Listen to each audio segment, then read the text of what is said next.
uma palavra de incentivo espiritual. Eu quero tomar por base o primeiro verso do Salmo 23. Primeiro verso do Salmo 23, conhecidíssimo de todos, inclusive já está no telão. O Senhor é o meu pastor, vírgula, nada me faltará. Vamos recitar este verso do Salmo 23, todos juntos? Vamos juntos? Vamos. O Senhor é o meu pastor, nada me faltará. Eu sei que a máscara dificulta um pouco, mas faça um pouquinho mais de esforço e vamos soltar mais a nossa voz. Vamos juntos. O Senhor é o meu pastor, nada me faltará. Que palavra importante. Que palavra boa. Um teólogo, ele diz que conhecer o nome de Deus é testemunhar as manifestações dos seus atributos e aprender o significado que o nome expressa. É interessante pensarmos, irmãos, que a primeira palavra pronunciada por uma criança judia é o nome de Deus. E a última palavra a ser dita por um judeu antes de morrer é a mesma Deus. Então, o nome de Deus é dito no nascimento e o nome de Deus é dito também na hora da morte. Os nomes compostos de Deus, lá no Antigo Testamento, refletem o conteúdo do Salmo 23.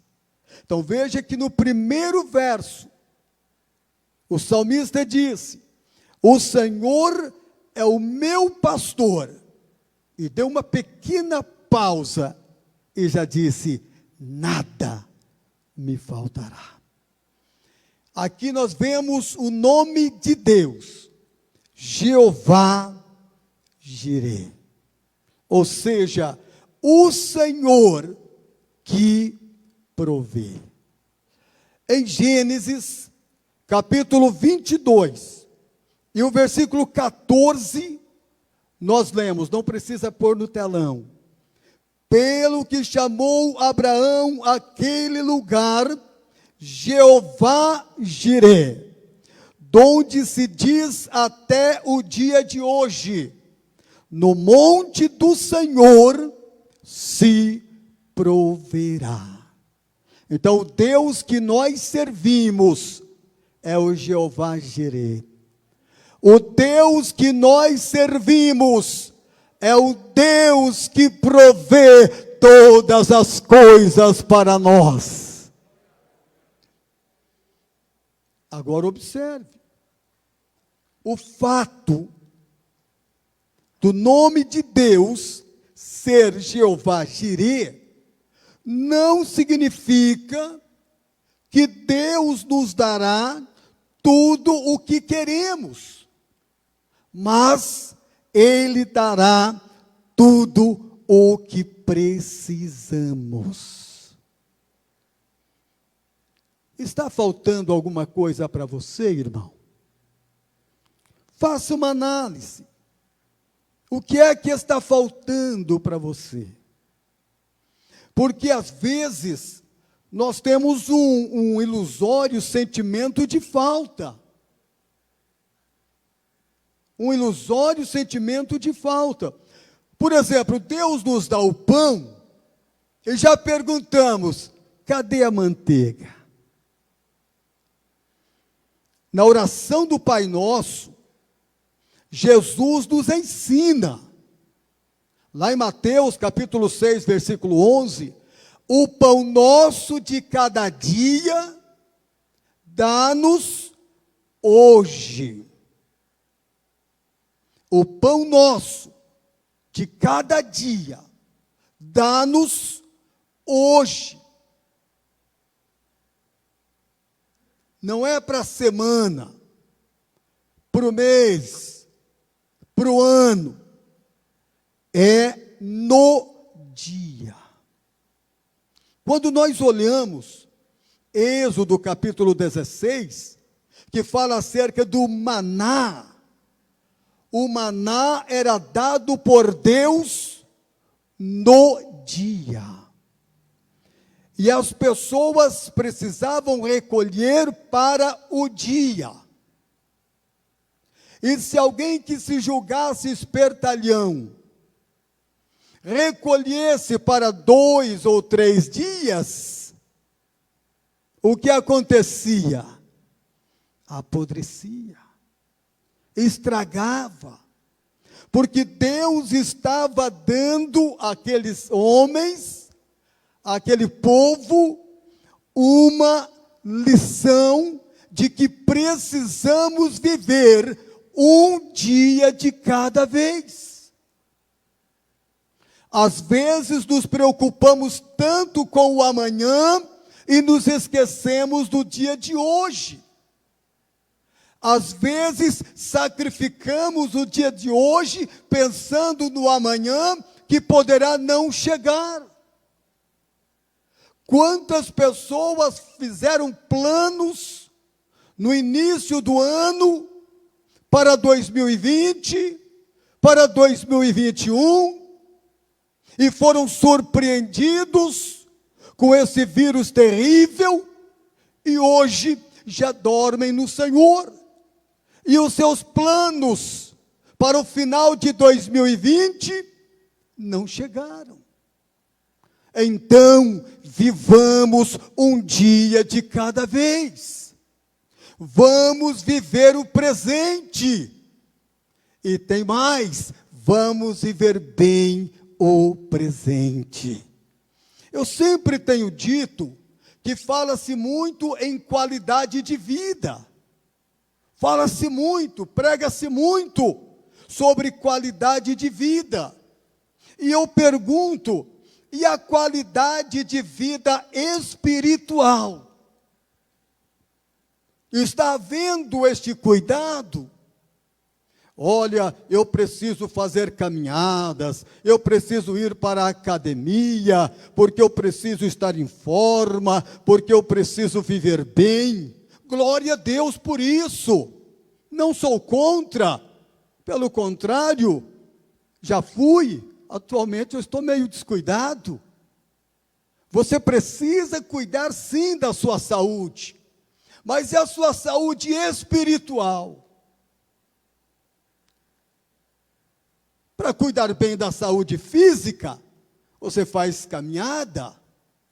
Para cuidar bem da saúde espiritual, nós fazemos oração, jejum, clamor, louvor. Para estar em forma, vai para a academia. Para estar de forma espiritual, em forma espiritualmente falando, você deve vir aonde? A igreja. É por isso que o salmista disse: alegrei-me quando me disseram, vamos à casa do Senhor.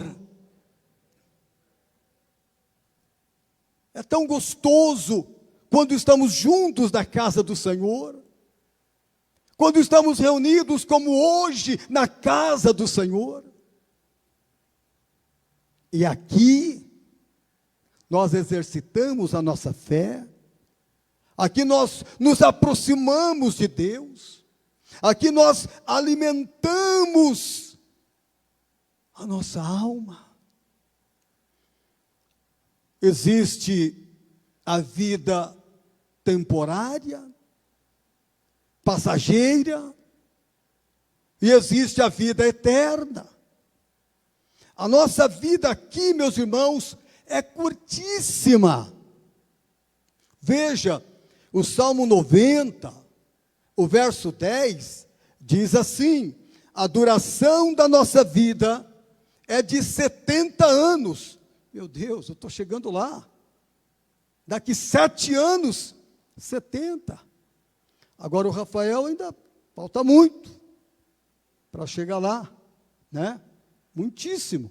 Mas veja, a duração da nossa vida é de 70 anos. Pastor, eu que já passei dos 70.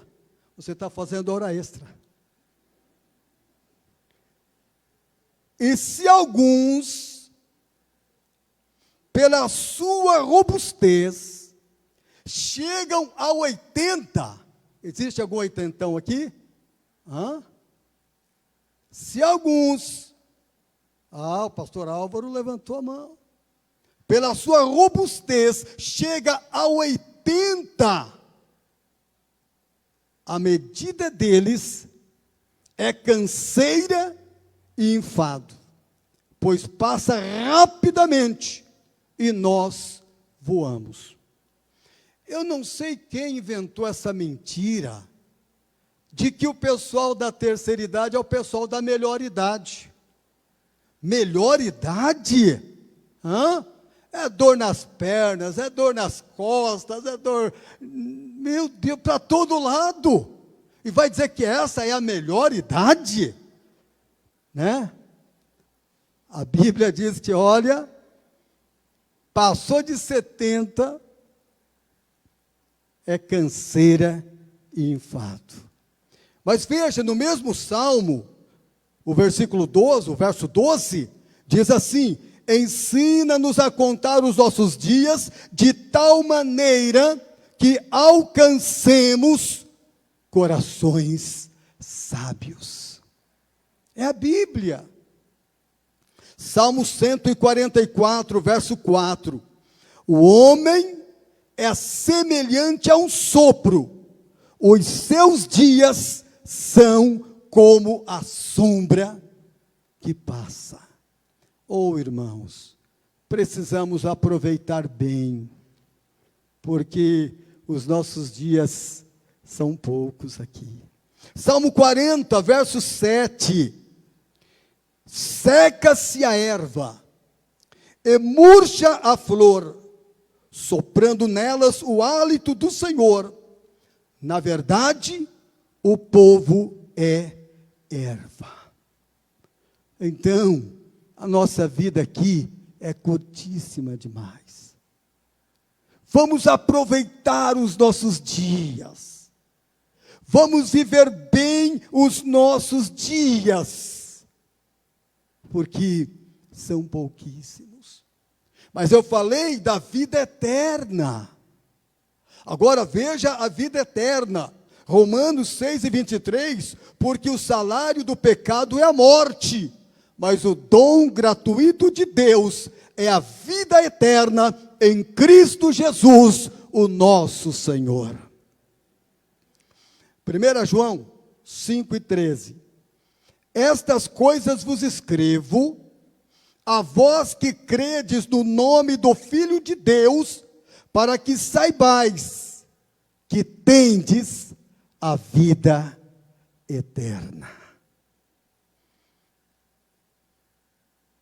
Então, meus queridos irmãos, por que não nos preocuparmos mais com a nossa vida espiritual? Jesus contou uma parábola lá em Lucas, do rico insensato. O camarada era poderoso financeiramente. Demoliu os celeiros antigos, fez tudo novo para armazenar os seus bens. E folgadamente disse: ó minha alma, come, bebe, porque tens muitos bens em depósito para muitos dias. Aquele homem estava confiante na sua fortuna, naquilo que ele havia depositado, pensando no futuro. Mas de repente, uma voz: louco, hoje te pedirão a tua alma, e o que tens, para quem será? O que adiantou aquele homem trabalhar tanto, amontoar riquezas, mas, e na hora da morte? E na hora da morte? Eu ouvi uma história de que um homem muito rico chamou seus familiares e disse: olha, quando eu morrer, eu quero que vocês façam 2 furos no caixão, um de um lado e outro do outro, e coloque minhas mãos para fora do caixão.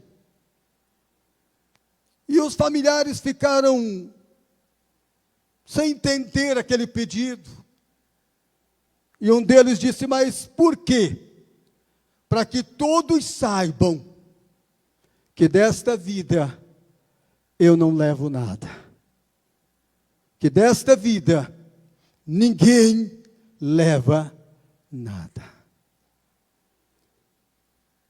Um cantor famosíssimo, que passou a adolescência na igreja, mas desviou-se e tornou-se um famoso cantor de rock. Vendeu milhões de discos. E eu ouvia de um professor nosso no IBADEP, pastor Gary Luther Hoyer, um americano que veio para o Brasil para nos ensinar no IBADEP. E ele disse que um pastor, amigo dele, recebeu esse cantor famoso em seu gabinete. E este homem chorava, porque era considerado o rei do rock.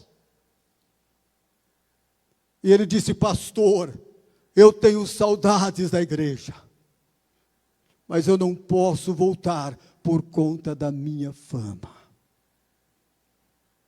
Fala-se em 80 mil fãs no cortejo fúnebre daquele homem. Muitas desmaiaram por não aceitar a morte daquele ídolo. E o máximo que seus amigos ou familiares puderam fazer foi conduzi-lo até a sepultura. Dali para frente, ninguém pôde acompanhá-lo. Seguiu sozinho. E é isso que acontece com cada um de nós. Você pode ter muitos amigos, muitos companheiros, mas naquele dia, ninguém poderá lhe ajudar.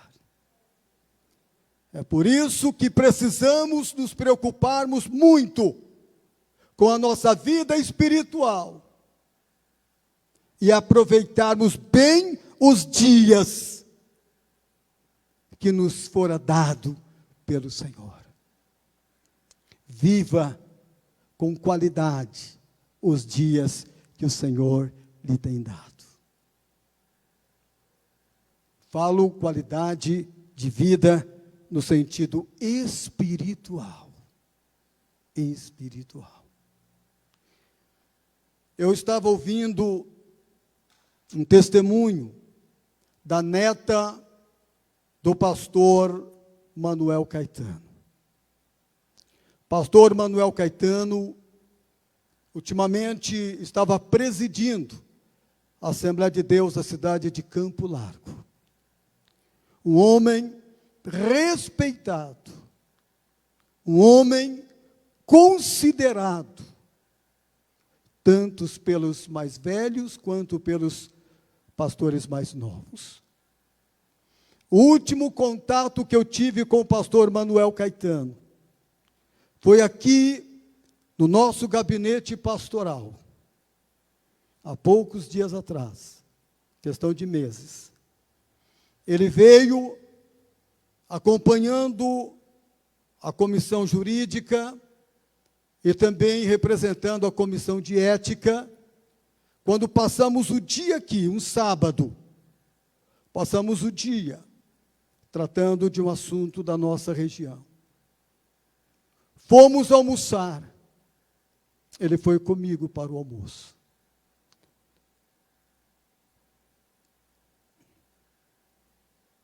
A esposa dele foi infectada pelo vírus, morreu. E uma semana depois, ele também veio a falecer. Foi hospitalizado e aparentemente estava tudo bem. Recebeu a visita do médico, das enfermeiras, e a enfermeira disse a ele: Pastor Manuel, o senhor logo terá alta, o senhor está bem. Aí ele disse para a enfermeira: fica tranquila, sorrindo, fica tranquila. Jesus falou comigo esta noite, que Ele vem me buscar. Hoje eu estou indo com Jesus, feliz, feliz, e partiu para a eternidade. Está descansando, está esperando aquele dia em que a trombeta tocará e ele vai ressuscitar. Enquanto uns estão desesperados, enquanto uns estão angustiados, temendo a morte, pastor Manuel Caetano dizia: não, eu não vou receber alta daqui, porque daqui mesmo Jesus vai me levar. Essa é a esperança que todo crente deve ter. Essa é a esperança que todos nós devemos ter, de que um dia Jesus nos levará para o céu. Eu confesso que eu estou muito preocupado. E essa preocupação, se fosse só minha, tudo bem. Mas é da maioria dos pastores que eu tenho conversado. Quarta-feira, eu fui para Curitiba, convocado pelo nosso presidente da convenção, para uma reunião dos coordenadores de comissões e departamentos. E como eles nos confiaram a responsabilidade de coordenar a comissão de estatuto, regimento, regulamento, manual de ordenação, manual do Conselho de Ética, tudo isso caiu sobre as nossas mãos para a reforma estatutária ou para alguma mudança necessária de acordo com a orientação jurídica da nossa convenção, e eu precisei ir para lá. E conversando com os pastores, ouvíamos a mesma coisa: preocupação com aqueles que aproveitaram esse momento para deixar de congregar. É bem verdade que aqueles impedidos por pertencerem ao grupo de risco, eu entendo perfeitamente isso. Mas, em muitas pessoas, houve um esfriamento. Um esfriamento na fé espiritual. e que um dos nossos pastores que participava daquela reunião, isso em momento de intervalo, comentou comigo: Samuel, eu não sei se quando passar esta pandemia, se essa gente vai voltar para a igreja. Há outros mais otimistas, dizendo: olha, a hora que passar a pandemia, a igreja vai superlotar, porque os desviados vão vir correndo para a igreja, o povo vai vir e vai haver um avivamento mundial. Vamos torcer para que este esteja falando a verdade, que ele esteja certo, mas pelo que nós estamos vendo, pelo que nós estamos percebendo, há muitos que estão até gostando. Há muitos que estão até gostando. E eu pergunto, irmãos, podemos nos conformarmos com isto?